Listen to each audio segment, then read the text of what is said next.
first conceive the journey to the moon.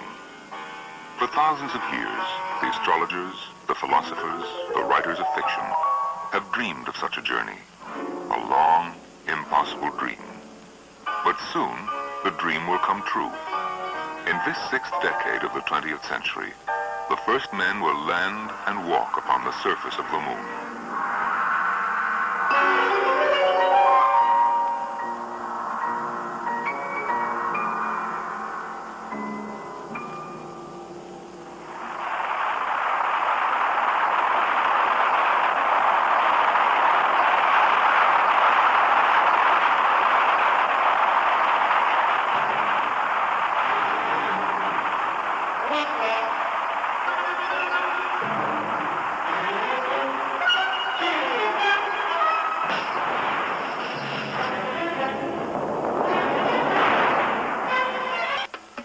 The journey to the moon is not an isolated event. It is the result of a decade of research and discovery in space exploration.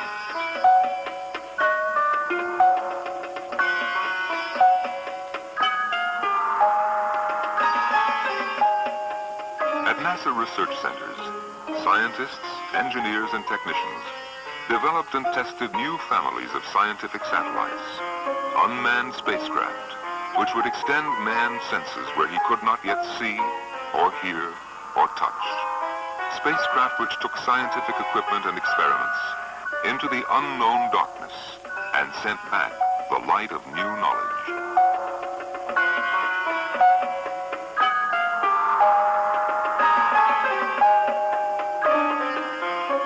From these satellites, man has learned the nature of microscopic particles in space. He has measured air density at great altitudes, discovered how electrons deflect radio waves in the ionosphere, and where radiation belts encircle our planet. He has determined the true shape of the Earth and mapped it more precisely, made new measurements of solar energy, and sent telescopes into the night for a first clear look at the stars.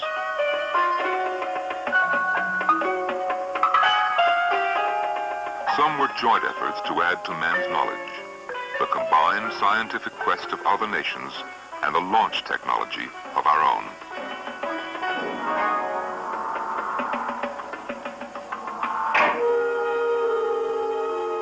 The early scientific satellites carried only instruments into space.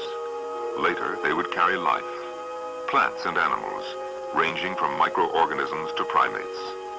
These biosatellites told us how weightlessness, radiation, velocity, and pressure affected life in the new environment called space.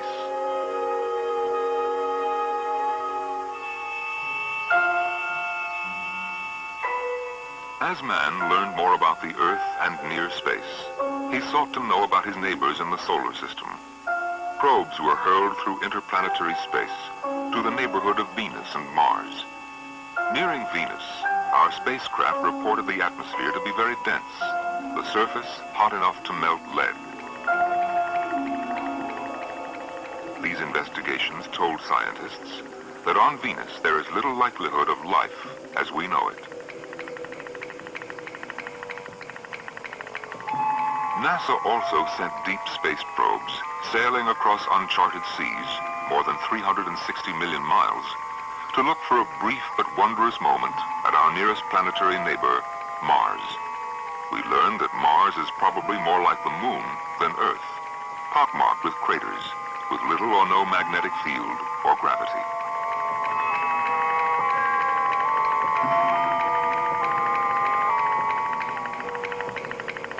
As important as the return of scientific information was the new confidence gained in our technological maturity, that man could design and control such complex operations across millions of miles of interplanetary space.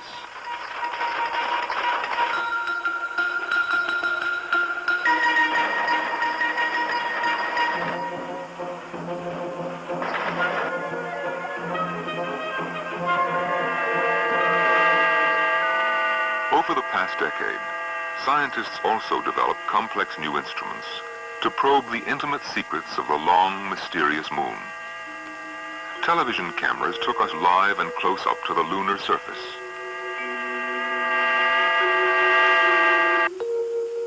spacecraft landed softly in the lunar seas.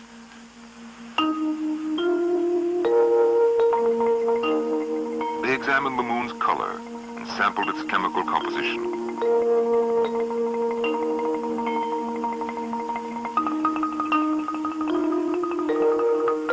Man witnessed a sunset on the surface of the moon, saw the sun eclipsed by the Earth, and looked back at his own planet 250,000 miles away. Other spacecraft circled the moon, photographing its yawning craters and soaring peaks, mapping more than 95% of its entire surface.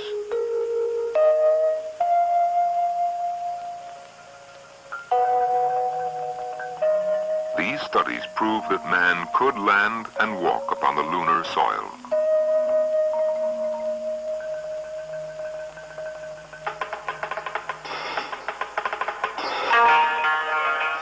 In this first decade of the space age, the science and technology which was used to explore outer space was also applied to practical benefits here on Earth. Down-to-Earth satellites provide a constant watch on the world's weather, serve as beacons for navigation by ship or plane, send voice and picture from any point on Earth to any other.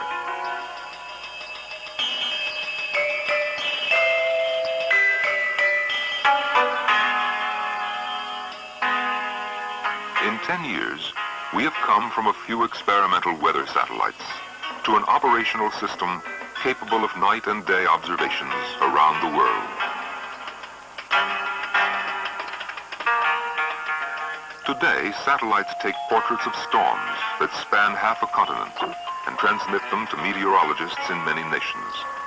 They have detected hurricanes and typhoons and given valuable hours of warning to those who live and work in their pathways.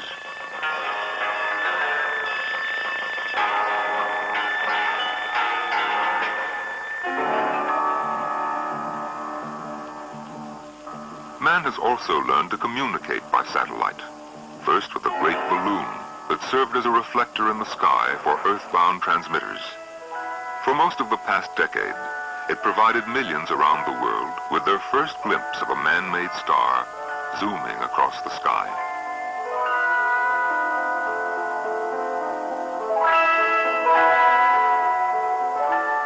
Other satellites followed that could perform increasingly complicated communication tasks.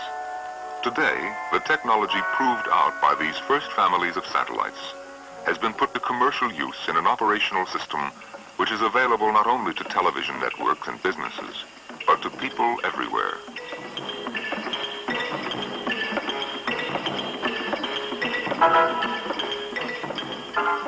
All the world has been united to witness historic moments.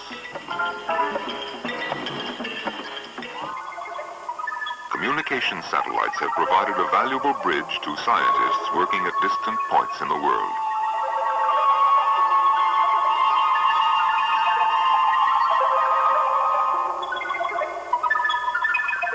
But space research was not the only mission of NASA.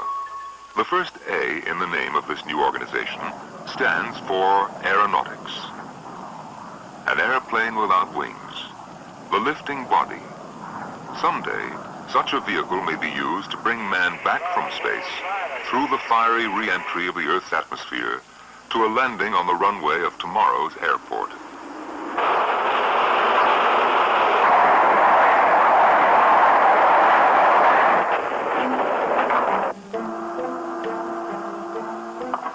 In 10 years, the field of aeronautics has kept pace with man's desire to fly ever higher, faster, and farther. Research has gone forward in jet noise, sonic boom, and aircraft safety. Hypersonic aircraft have been designed and built to fly to the dark edges of space.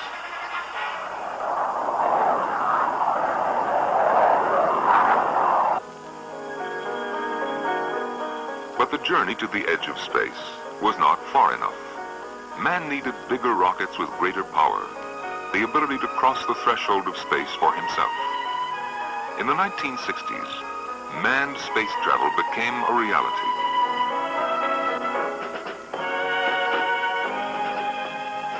Many men here on Earth helped ready the systems which would take a few men across that frontier.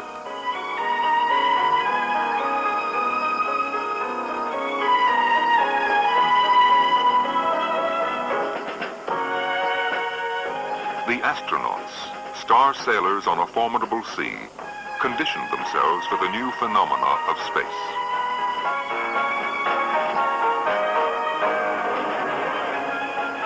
Then came the day when the first man was ready. Astronaut Alan Shepard became the first American to enter space. 5, 4, 3, 2, 1, ignition.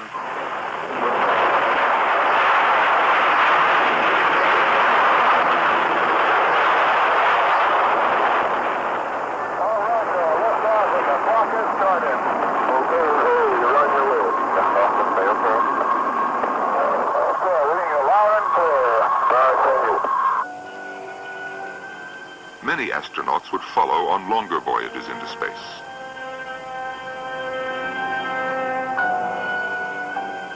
John Glenn, first American to orbit the Earth. The experience of each added more knowledge to the textbook for all of those who would come after them. AMR telemetry. Telemetry quality. Mercury capture. 3, 2. Roger, our clock is operating. We're underway. You're loud and clear. Roger, we're programming and roll okay. What we long about here? Stand by for 20 seconds. Roger. Mark. Roger.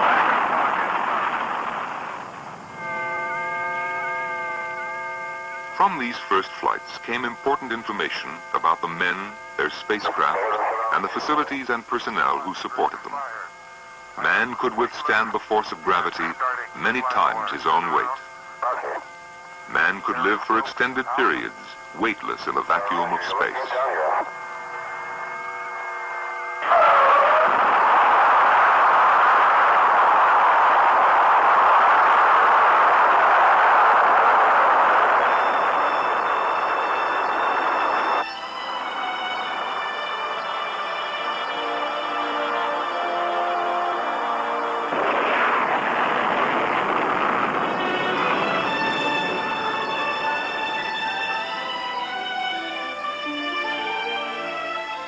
Man could maneuver his own spacecraft in orbit, make scientific measurements, take photographs of the space around him and the Earth below.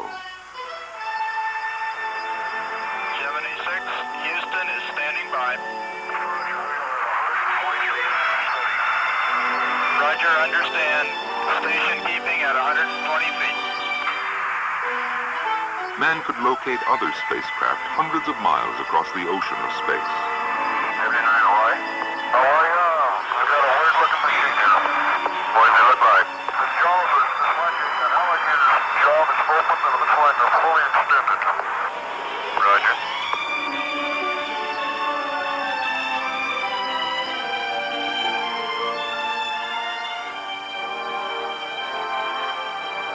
Okay, we have a rigid light. Okay, Gemini 8, it looks good here from the ground. We're showing tone rigid. Everything looks good from the docking. Gina was very stable. At the present time, we're heading no... Man could rendezvous and dock with spacecraft sent into orbit ahead of him. Gina very stable and no noticeable oscillations. Okay, we're going to cycle our stop on switch now. Roger. Flight, we are docked.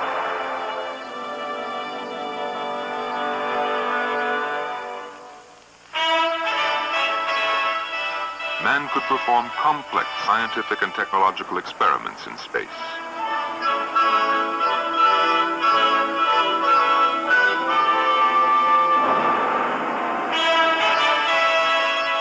Man could walk and work outside his spacecraft.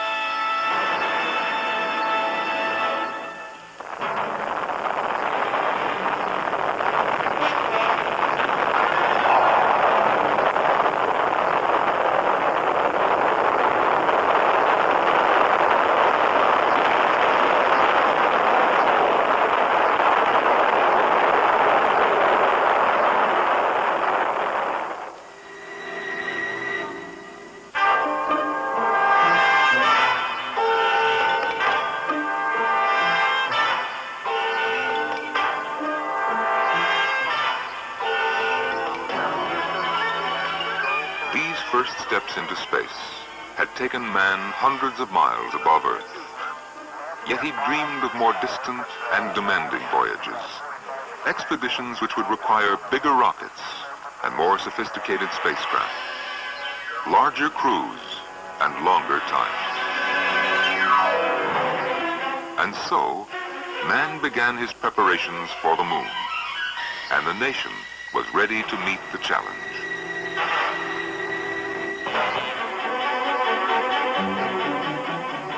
Behind the spaceman have stood thousands of engineers, scientists, and technicians, all part of the team dedicated to building and testing the many components which contributed to the dream. America called upon its industry and its institutions, placed new demands and offered new challenges to the establishments of our time. Education contributed ideas and experiments, scientific expertise, and manpower. Industry solved thousands of insoluble problems, found new methods and new materials when they were needed, achieved new heights in quality control and rates of performance.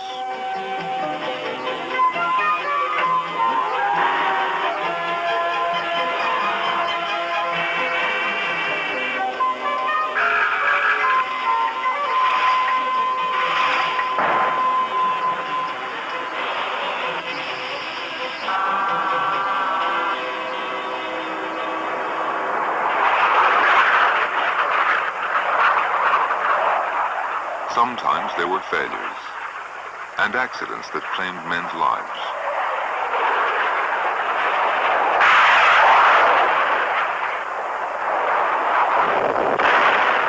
The astronaut pilot of this research vehicle landed safely.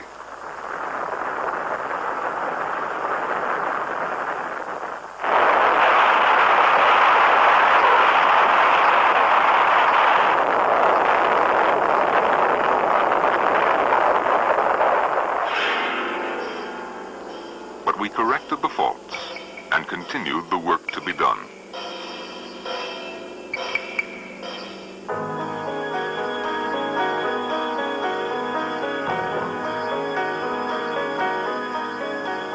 Youth witnesses the culmination of a dream.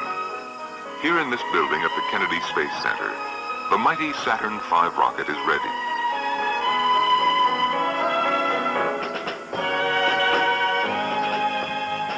This is the vehicle which will thrust 3 Americans toward the moon in the greatest voyage of this century.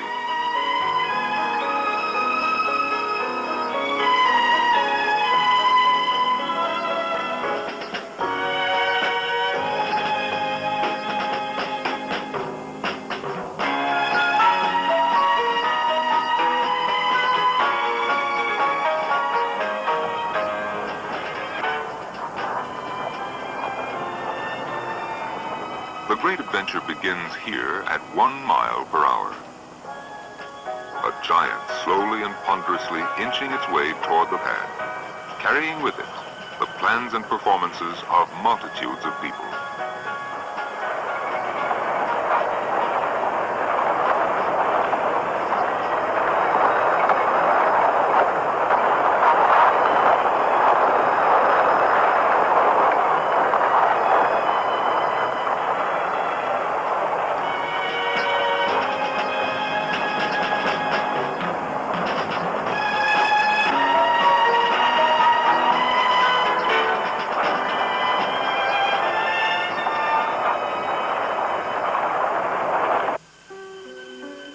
A series of test flights with the Saturn V rocket was essential to man's landing on the moon.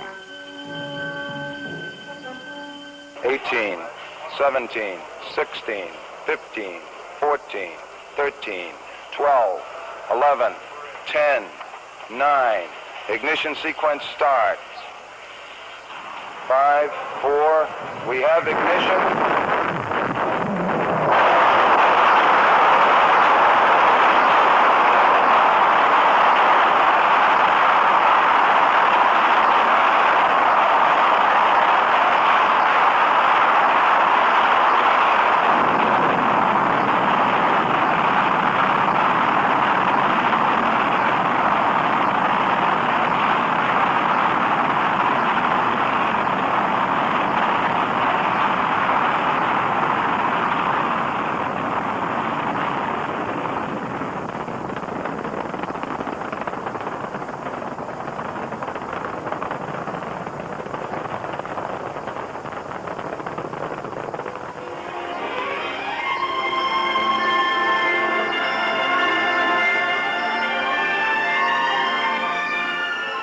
rehearsal began with Apollo 8.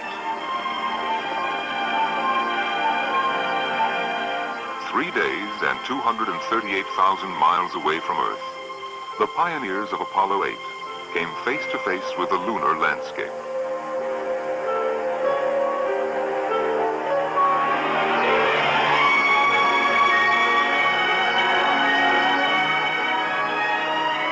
In the beginning, God created the heaven and the earth. And the earth was without form and void, and darkness was upon the face of the deep. And the Spirit of God moved upon the face of the waters. And God said, "Let there be light." And there was light. These men were the first to orbit the moon, to go where man had never gone before, to see sights which man had never beheld. The white day, and the darkness he called night, and the evening and the morning were the first day. And God said, "Let there be a firmament in the midst of the waters, and let it divide the waters from the waters." And God made the firmament, and divided the waters. It was Christmas back on Earth, but this was the time when both the Earth and the moon were in the right places, and this was the opportune moment. And the evening and the morning were the second day. And God said, "Let the waters under the heaven be gathered together into one place, and let the dry land appear." And it was so. And God called the dry land earth, and the gathering together of the waters called he seas. And God saw that it was good. And from the crew of Apollo 8, we close with good night, good luck, a Merry Christmas, and God bless all of you on the good earth.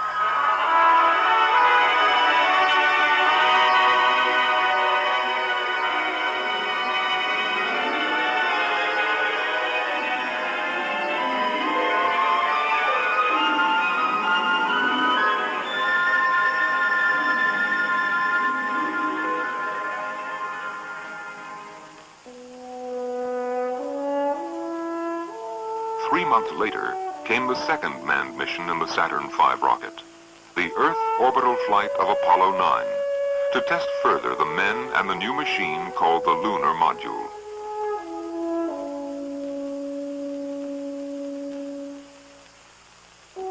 Despite illness and anxious moments, the mission was successful. The command and lunar modules could separate across the vastness of space and could come safely together again.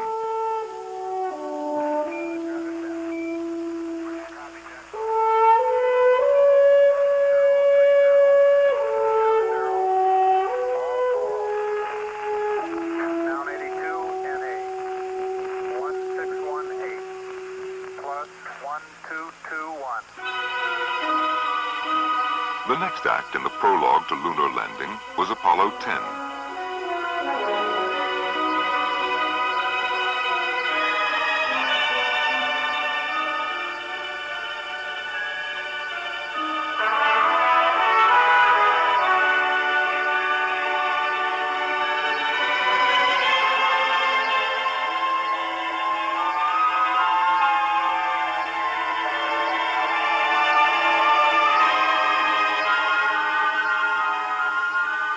Two of the astronauts entered the lunar module and took it down to within 50,000 feet of the lunar surface. The final and most critical tests were completed successfully. The Sea of Tranquility now awaits the arrival of the first men from Earth. Monitor descent. Descent. Helium monitor select switch to supercritical position. Supercritical. 3 men will make the journey. Astronauts Neil Armstrong, Edwin Aldrin, and Michael Collins. They will share some of the experiences of those who preceded them. The launching, Earth orbit, rendezvous and docking, lunar orbit, separation of the command and lunar modules. Astronaut Collins will remain aboard the command module in lunar orbit. Astronauts Armstrong and Aldrin will land on the moon. Here on Earth, they have rehearsed the activities they will perform.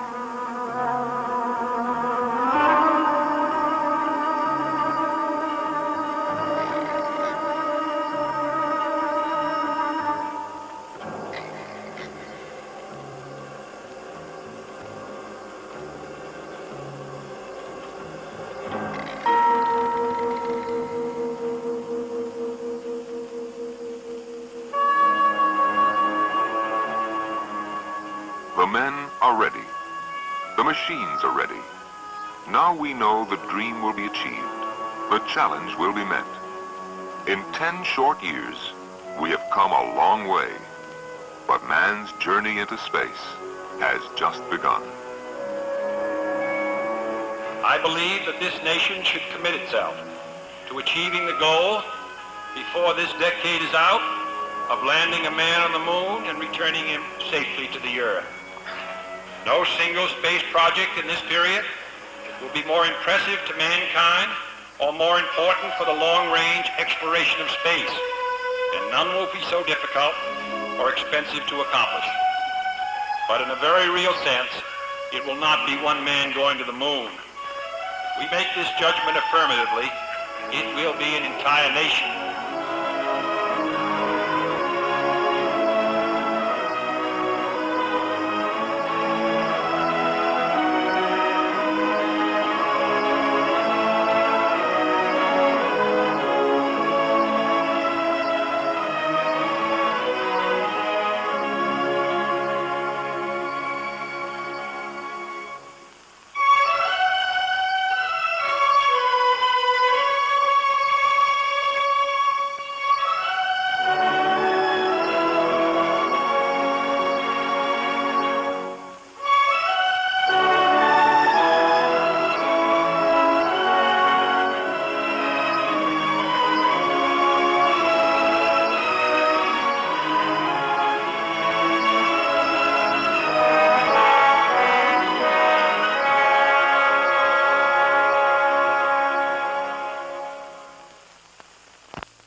Satellites carried only instruments into space.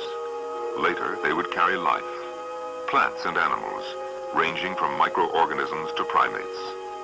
These biosatellites told us how weightlessness, radiation, velocity, and pressure affected life in the new environment called space.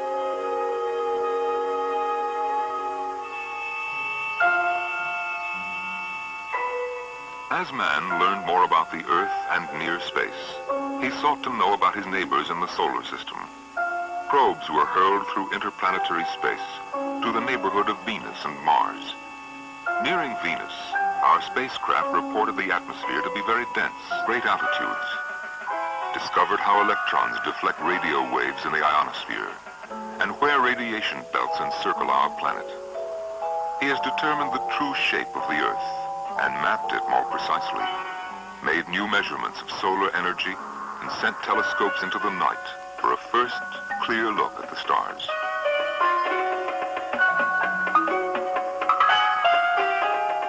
Some were joint efforts to add to man's knowledge, the combined scientific quest of other nations and the launch technology of our own.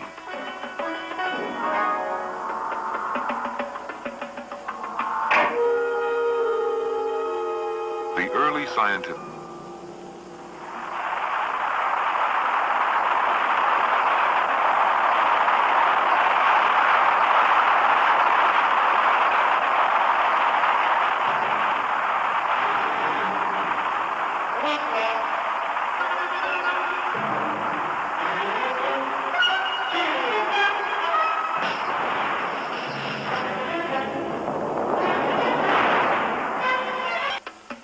The journey to the moon is not an isolated event. It is the result of a decade of research and discovery in space exploration.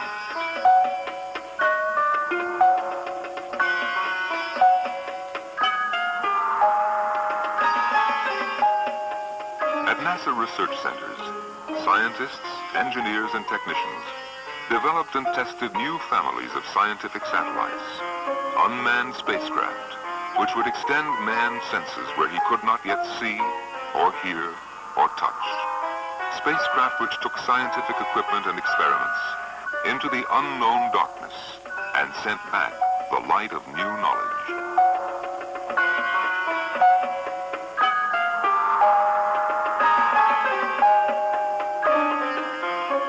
From these satellites, man has learned the nature of microscopic particles in space. He has measured air density at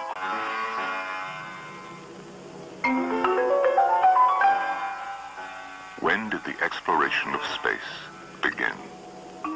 At what time did man first conceive the journey to the moon? For thousands of years, the astrologers, the philosophers, the writers of fiction have dreamed of such a journey, a long, impossible dream. But soon, the dream will come true. In this 6th decade of the 20th century, the first men will land and walk upon the surface of the moon.